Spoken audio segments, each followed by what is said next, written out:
আসসালামু আলাইকুম ওয়া রাহমাতুল্লাহি ওয়া বারাকাতুহু। আলহামদুলিল্লাহি রাব্বিল আলামিন ওয়াসসালামু আলা রাসূলিল কারীম ওয়া আলা আলিহি ওয়া সাহবিহি ওয়া আহলি বাইতি আজমাইন, আম্মা বা'দ।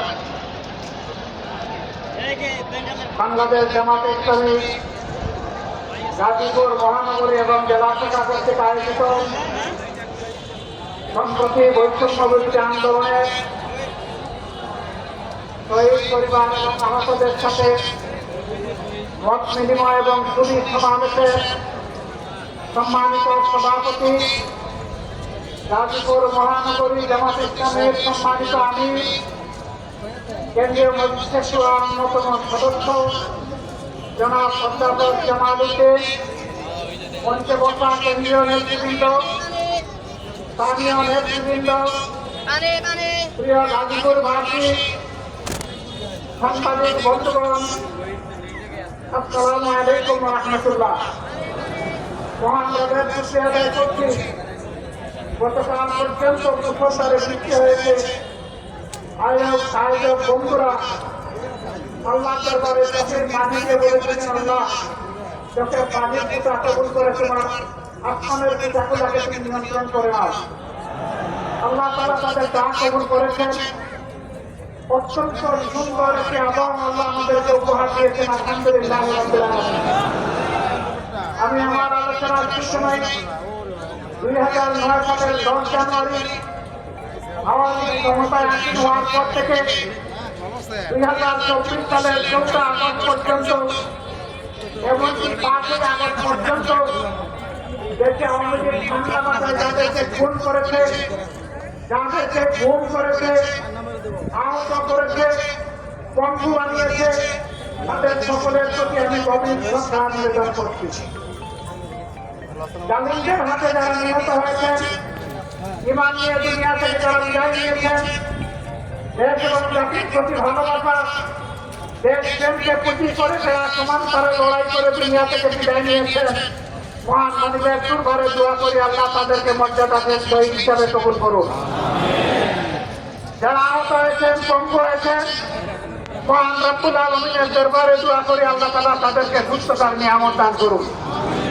দেশে প্রবাসে সমান তালে স্বৈরাচারের হাত থেকে দেশ এবং জাতিকে মুক্ত করার জন্য যারা লড়াই করেছেন, আমি আমার প্রিয় সংগঠনের পক্ষ থেকে, বাংলাদেশের শান্তিকামী মুক্তি পাগল জনগণের পক্ষ থেকে তাদের সকলকে অভিনন্দন জ্ঞাপন করছি। সম্মানিত ভাইয়েরা, সম্ভবত পর্দার আড়ালে মা বোনেরা আছেন, এই দেশ আমাদের সবার, এটি আল্লাহ তাআলার দান।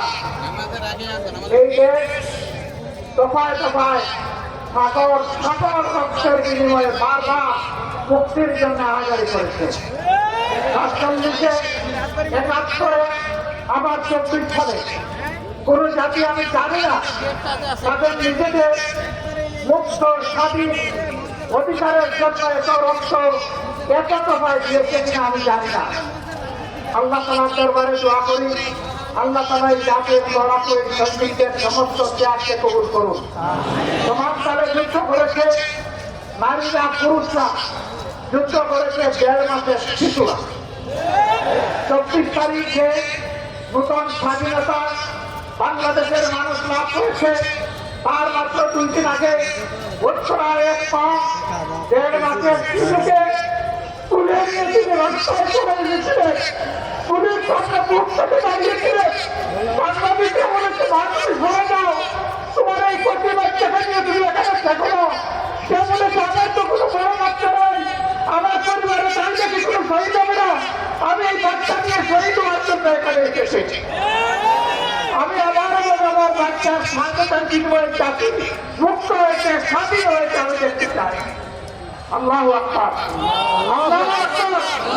আমাদের নতুন মধ্যে এই ধরনের মান সৃষ্টি করেছে। আমরা দোয়া করি আল্লাহ তাআলা সেই জাতির মায়েদের থেকে সন্তান সৃষ্টি না করে আল্লাহ যেন যুদ্ধ সৃষ্টি করেছেন। সম্মানিত ভাইয়েরা, অতীতের বঞ্চনা কষ্ট এদিকে ফিরে যাব না, এর সাক্ষী এদেশের জনগণ এবং সারা বিশ্ব। আমরা শুধু এটুকু বলি, এর থেকে গত আগত অনাগত আমাদের সকলের জন্য শিক্ষা হবে। জাতির সাথে গাদ্দারি করলে, জাতির সেবক হয়ে আসার ঘোষণা দিয়ে মালিক বনে গেলে কি পরিণতি গ্রহণ করতে হয়, এর থেকে আমরা সারা দেশবাসী যেন শিক্ষা গ্রহণ করতে পারি। যদি আমরা শিক্ষা গ্রহণ করি, আমরা বিশ্বাস করি আগামীতে স্বৈরাচারের জন্ম হবে না। যারা ক্ষমতায় থাকা অবস্থায় জনগণের আর ভুলে জনগণের বুকে দুঃসাহস করবে, এমন কারো জন্ম হবে। আমরা এমন নতুন কোনো আজ হোক, কাল হোক, নিকটে হোক, দূরে হোক, এমন কোনো সন্ত্রাসী সরকার দেখতে চাই না। তাহলে কি করতে হবে? বাংলাদেশটাকে এক করতে হবে। 18 কোটি মানুষের 35 কোটি হাতকে এক জায়গায় করতে হবে। শিক্ষাকে জানান দিতে হবে দেশ এবং জাতির স্বার্থে আমাদের মধ্যে কোনো বিভাজন নেই। যত বিভাজন রেখা তৈরি করা হয়েছিল সবগুলোকে আমরা পায়ের নিচে ফেলে দিয়েছি। আর আমরা কাউকে জাতিকে বিভক্ত করার সুযোগ দেব না। দলের ভিত্তিতে, ধর্মের ভিত্তিতে, গোষ্ঠীর ভিত্তিতে আমরা কাউকে আর জাতিকে ভাগ করার সুযোগ দেব না। জাতিকে তারাই ভাগ করে যারা জাতির জাতির যারা বন্ধু, তারা কখনো তার জাতিকে ভাগ এবং বিভক্ত করতে পারে। এই ক্ষেত্রে আমরা আপত্তি, আমরা মধ্যপ্রাচ্যকে জানিয়ে দেব, অতীতে তোমরা যা করেছো ওই জাতি আর ভবিষ্যতে তোমাদেরকে তা করতে দিবে না। আমরা জানিয়ে দেব, এখন থেকে বাংলাদেশের মানুষ কালোকে কালো বলবে, সাদাকে সাদা বলবে। এখানে সাংবাদিক বন্ধুরা এই জগৎ সাক্ষী। সাংবাদিকদেরকে বলা হয় জাতির দর্পণ বা আয়না, মিডিয়াকে বলা হয় জাতির দর্পণ বা আয়না, সাংবাদিকদেরকে বলা হয় জাতির বিবেক। আমাকে একজন সাংবাদিক প্রশ্ন করে, আপনাদের বক্তব্য ইদানিং আমরা শুনছি, জাতি আপনাদের বক্তব্য বিবেচনায় নিচ্ছে, এই বক্তব্যগুলো আগে আমরা শুনতে পেলাম না কেন? আমি জবাব দিলাম যে স্বৈরাচাররা আমাদের বক্তব্য জাতির সামনে পেশ করার সুযোগ দেয়নি, তাই আপনারা শুনতে পারেন। আমি তাকে প্রশ্ন করলাম, আজকে আপনার আমাকে ইন্টারভিউ করছেন, গত 5.5 বছর একবারও আপনার ইচ্ছা হয়েছিল যে আমার ইন্টারভিউটা করার বা আমাদের দলের কারো ইন্টারভিউ করার? বলেছি না। আপনারা দেখেছেন বাংলাদেশের আমার তো ইন্টারভিউ আপনারা দেখেছেন? তিনি বলছেন কি না। আমরা কেন আসছেন না? বলে যে পরিবেশ ছিল না। বলে তাই যে আপনার প্রশ্নের জবাব আপনার কাছেই আছে, আমার কাছে চাইতে হবে। আমরা কি চাই? আমরা চাই এমন একটি দেশ হবে যেই দেশে কোনো বৈষম্য থাকবে না। বলবেন যে বৈষম্য তো সব জায়গায় বেশি কম বেশি, আর বৈষম্য থাকবে না তার মানে সবার উচ্চতা গোলা থেকে সমান করে দিতে হবে, তাই না? না, আল্লাহ যাকে যেটুকু নিয়ামত দিয়েছেন, ইজ্জত দিয়েছেন, তিনি তার ইজ্জত অনুযায়ী জাতির কাছে মর্যাদা পাবেন। একজন সাধারণ শ্রমিকটাকে আমি অবহেলা করবো না, কারণ আমার নবী বলেছেন তার গায়ের দামের জুতা শুকাবার আগে তার পরিশ্রমিক, তার পাওনা তার হাতে তুলে দেয়। বলবেন তাহলে কি প্রতিদিন বেতন দিতে হবে? হ্যাঁ, যদি শ্রমিকরা চায় প্রতিদিন দিতে হবে। আর যদি বলেছে না মাসের শেষে আমার বেতনটা ঠিক মতো আমাকে দিয়ে দিলেন, তাহলে সেভাবেই দেবে। এখানে কোনো ধরনের তাল পাওনা চলবে না। তবে আমাদের দেশে মধ্যপ্রাচ্য মালিক এবং শ্রমিকের মধ্যে সংঘর্ষ বজায় রাখে। যদি উদ্যোক্তা মালিকটি না থাকে, আমার শ্রমিকটি কোথায় কাজ করবে? শিল্প যদি না বাঁচে, আমার কর্মসংস্থান কোথায় হবে? যারাই সমাজের দুশ্মন তারাই শিল্প ধ্বংস করতে চায়। তারা শ্রমিকদের আবেগকে উঠতে দিয়ে রাস্তায় নামায়, মরে শ্রমিকরা বেনিফিট নিয়ে গড়ে বসে পায়। আবার কিছু মালিক আছে তারা সঙ্গে শ্রমিকের শুধু ঘাম নয়, সঙ্গে রক্তটাই নিয়ে আনে। এটা অন্যায়, এটা অন্যায়।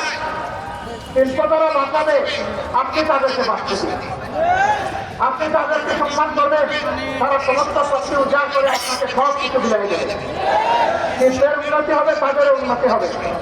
আমরা ওই রকম বৈষম্যহীন একটা সমাজ। আমরা এমন একটা সমাজ চাই যেই সমাজে জন্ম নেওয়ার পর থেকে 60টি অধিকার তাকে তার সরকার দিতে বাধ্য থাকবে। একটি হচ্ছে তার খাওয়ার অধিকার, অর্থাৎ তার খাদ্যের যোগান দিতে হবে। অপুষ্টির কারণে কোনো শিশু মারা যাবে না, বিকলাঙ্গ হবে না। দ্বিতীয়টি হচ্ছে তার আশ্রয়, তার মাথা গুজার একটা ঠাঁই থাকতে হবে। তার সাথে মর্যাদায় মিলে এরকম একটা জায়গা তাকে তৈরি করে দিতে হবে।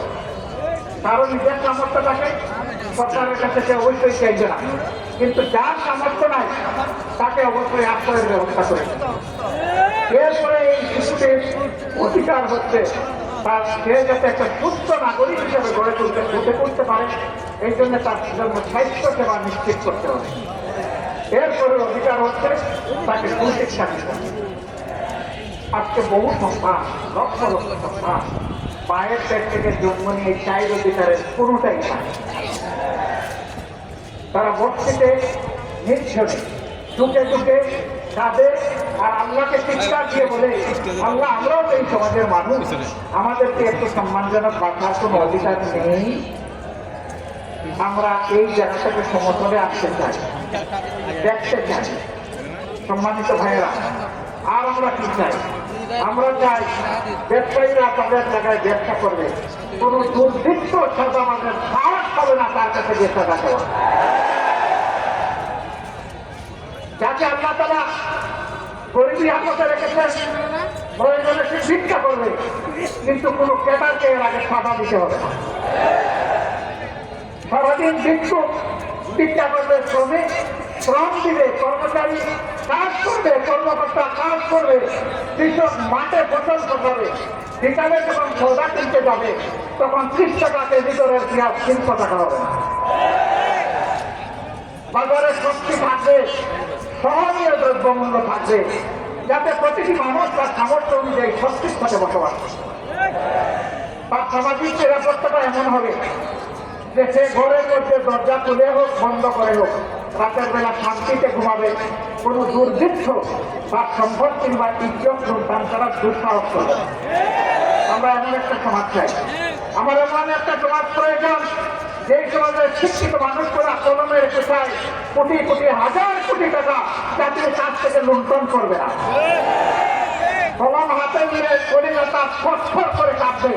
আল্লাহ আমার হাতে কলম তুলে দিয়েছেন, এই কলমের জায়গায় আমি যদি বেইনসাফি করি, কিয়ামত তামাকে মুনাফাতের দিন আদালতে আখেরাতে আল্লাহ আমার কাছ থেকে কড়াই গন্ডা হিসাব দেবেন, আর আমার জায়গা হবে জাহান্নাম।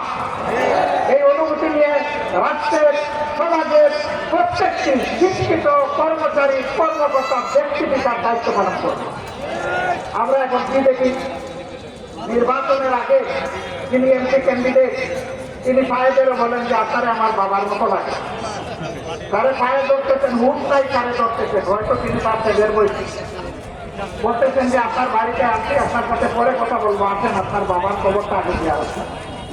এই লোকটা বলতেছে আস্তাগফিরুল্লাহ, আমার বাবা তো এখনো জীবিত আছেন, আপনি খবর পাবেন। নির্বাচনে গিয়ে সময় গিয়ে বলে যে আপনারে আমার মায়ের পেটের ভাইয়ের মতো লাগে। নির্বাচন চলে গেলে বলে তুমি কে বেটা, পালার বেটা, এখান থেকে পালা,